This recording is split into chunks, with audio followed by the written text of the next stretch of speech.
Barry Anthony Pinto was born on January 18th, 1957, into an Italian-Portuguese-American family.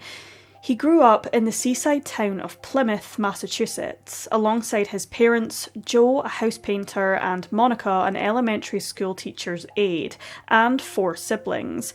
The Pinto family were well known in their community and often surrounded themselves with many animals, including the likes of horses, goats, and even at one stage, a mischievous raccoon.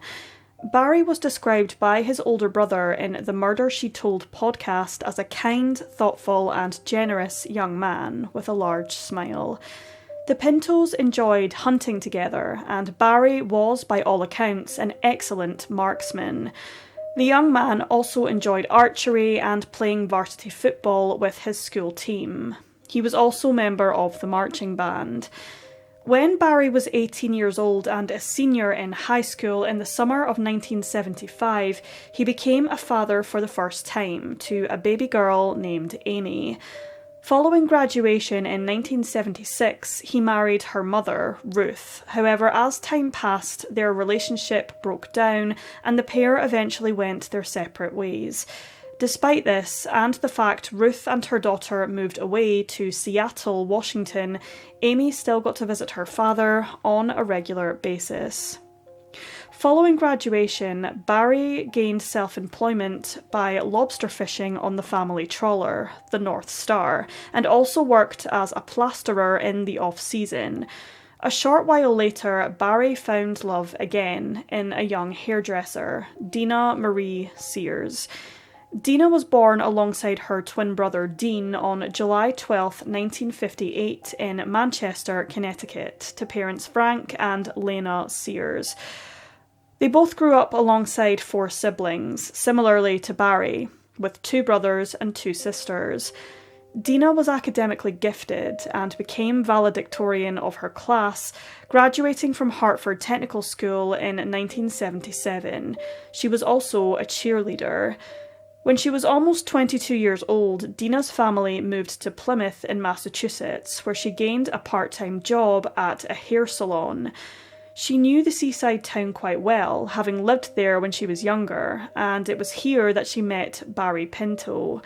The couple married on October 18, 1980 at the United Methodist Church, and 2 years later, in January of 1982, welcomed their first child together, a son named Derek. Though her son and stepdaughter naturally became her priority, Dena continued to work at the hair salon a few days a week in order to support her young family. A few months after their son was born, Barry and Dena purchased a burnt-out renovation project on 4 Cherry Street Court, a dead-end street in the north of Plymouth, in order to restore it to its former glory, moving into the dilapidated ruins on December 26th of 1982. They were hoping to build it into a duplex, one of which they could live in, the other which could be rented out. The property was just a short distance away from Barry's parents, who lived on Grasshopper Lane, still in the same house he grew up in. The Pintos had invested in their plans for the future and were looking forward to forging a life for themselves, but on February 24th, 1983, that future was suddenly and brutally ripped away from them. 26-year-old Barry and 24-year-old Dena had been continuing their renovations on their small 2-story lot when Barry's brother-in-law, Kim Carden, pulled up to the house at around 11:35 a.m. on the morning of Thursday, February 24th, to assist with the project. Many of the couple's friends and relatives helped with the renovations when they could. Both Barry and Dena's vehicles were parked in the snow-dusted drive, with around 50 lobster traps neatly stacked around back in anticipation of the upcoming season. Kim approached the rear entrance as the front was still boarded up. However, nobody answered the door when he knocked, which struck him as odd. He collected the spare key from under a brick nearby when he heard a car door slam behind him, which turned out to be a neighbour who had also stopped by to collect a battery for his boat from the Pintos. The pair entered the locked rear door, and were met with a grisly discovery. As they entered the kitchen, they found 13-month-old Derek in his playpen, unharmed but visibly shaken and upset. The pair noticed a foul odour accumulating throughout the property as the family dog quickly appeared from another room and escaped into the yard. As the two men, Kim and David, made their way through the house, they found the fully clothed body of Barry Pinto in the living room, lying face up on the floor in a pool of blood. His wife, Dena's body, lay slumped on the sofa, also face up, dressed in her nightgown and partially covered with a blanket, her head resting on a red pillow. Having realised what horrors had occurred within the home, both David and Kim left the residence with baby Derek before rushing to a nearby store to call the police, who arrived at the Pinto lot shortly afterwards to investigate. Derek was taken to hospital as a precaution, but was later released to his aunt, Catherine Carden, who was Kim's wife. According to first dispatchers, nothing appeared out of place at the Pintos' green and blue wood-shingled residence. The television was still on, the blinds were still closed, and lamps were still turned on from the night before. There did not appear to be any indications of forced entry or robbery, as both victims still wore valuable items of jewellery when they were found, including a gold chain and a number of golden rings, including wedding bands, and a small amount of cash they kept in the house, approximately $20, was still present in a bureau drawer. As previously mentioned, the back door had been locked upon Kim's initial arrival at the residence, and the original set of house keys lay upon the kitchen table. This indicated that the Pintos may have allowed someone into their home, possibly someone who knew them, but the door had a mechanism to automatically lock when it was closed, meaning the perpetrator could have left easily without needing a key to lock the door behind them. According to the Patriot Ledger newspaper, it was common for the Pintos to leave their key hidden outside for their family and friends to use when they came over to help with the renovations, but nobody ever observed any unusual activity there. There also appeared to be no signs of a struggle at the scene, meaning neither Barry or Dena appeared to have had any opportunity to respond or protect themselves from their attacker. Police did, however, rule out a murder-suicide alongside robbery. They described the shooting as gangland style and confirmed that they were investigating a double homicide. According to the autopsies, which were conducted by Dr. Gordon Robbins at Chilton Memorial Hospital in Fall River, both Barry and Dena had been shot in the head. Forensic teams collected a small number of shell casings from the living room. Pathologists recovered 2 slug cartridges from Barry's right temple, one which indicated a shot from close range, with the other being shot further a distance. Gunpowder residue on the red pillow next to Dena's head also determined that she had been shot 3 times at close range, on the left side of her neck and head. All were .25 caliber and matched the 5 spent cartridges found in the living room. The medical examiner estimated time of death to be approximately between 8 and 9 p.m. on the night of February 23rd. However, it should be noted that it is alleged that a neighbour who spoke with the police did not report hearing any gunshots that night, nor did they hear the Pinto's dog barking in any distress. It should be noted that, according to the Old Colony Memorial newspaper, Dena had been on the phone to a relative at around 7 p.m. that fateful Wednesday night, just an hour before her predicted time of death, and she appeared to be in good spirits.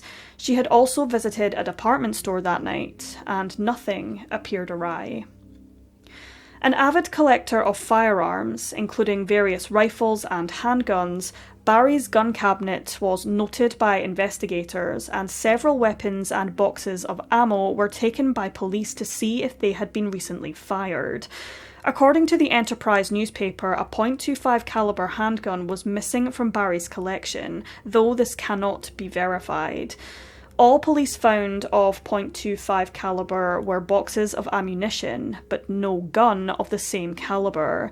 Barry's gun holster, which was kept hidden behind a nightstand near the couple's bed, was notably empty, but was not the correct size to house a .25 caliber weapon. A makeshift shooting range, which included a target board, was found in the basement of the property, where further shell casings were recovered, though it was unclear whether they were linked to the murders at the time. Further analysis concluded that the same gun that had been used in the murders had also been used in the basement. However, it is unclear whether the same .25 handgun was registered to Barry Pinto or not. Unfortunately, the murder weapon itself has never been recovered. Sniffer dogs discovered some drug paraphernalia within the confines of the basement, including a small bag of white powder believed to be cocaine, some small empty plastic bags, mirrors and razors, triple beam scales, and a ledger. According to a relative, the minute quantity of drugs had reportedly been purchased a few weeks prior on vacation in Florida, that Barry had purchased solely for personal use. However, the scales, bags, and ledger suggested the possibility that the drug was being sold. Police did not believe, however, that the drugs were related to the murders of Barry and Dena. Drug detection dogs did not find any further drugs within the residence. Motive for the murders remain elusive, as by all accounts, the Pintos were quiet, well-liked and well-respected members of the Plymouth community, who were doing all they could to build a future for their young family. Friends and neighbours told the media that they were both good parents and great friends. A family member told the press, quote, "To lose someone under normal circumstances is tragic. To lose them under these circumstances is terrible. It's beyond devastating." The residents of Plymouth were left shaken by the cold-blooded murders, and many were left fearful of the consequences the crime would have on their young son, who may have witnessed the murder of his parents. The Lobstermen's Association reportedly set up a trust fund for baby Derek following the murders. Sadly, despite thorough investigations, the case quickly went cold. In 2003, on the 20th anniversary of the Pintos' murders, detectives renewed efforts into looking into the cold case, publicly appealing for anyone with any information to come forward. Very little physical evidence was left at the scene, making it more difficult for authorities to find any concrete evidence which could indicate who was responsible for this horrendous crime. This means that police are looking to the public to assist, as their accounts could be invaluable and even paramount to solving this double homicide. Public information is most likely the best hope in this case, according to Robert Pomeroy, former Chief of Plymouth Police Department. Many questions still remain, with the primary questions being who killed the Pintos and why. Why did they murder Barry and Dena in cold blood, leaving their infant son and their dog unharmed? Most likely this is due to the fact that both were silent witnesses. However, no motive has ever been established. Did the perpetrator get openly invited into their home? Or did they gain entry themselves, knowing where the spare key was? Was the killer known to the couple? And if so, what animosities did they hold against them, if any? Was this a targeted attack, perhaps over drugs? It seems highly unlikely here, given that the quantity of drugs was less than a gram. 3 people were interviewed at the time, but these did not yield any substantial breakthroughs. An anonymous tip suggested searching the boat ramp on the nearby waterfront for the murder weapon, but sadly, once again, to no avail. Every tip thus far has led to a frustrating dead end. As the case is unsolved, it remains open and periodically goes under review by the cold case team. Barry and Dena were laid to rest alongside one another at Vine Hills Cemetery in their hometown of Plymouth after a funeral service took place at St. Mary's Church. Over 500 people attended the service. Reverend John Hanlon spoke to the mourners, quote, "At this time of death, words seem so inadequate to express the depths of our sorrow and grief.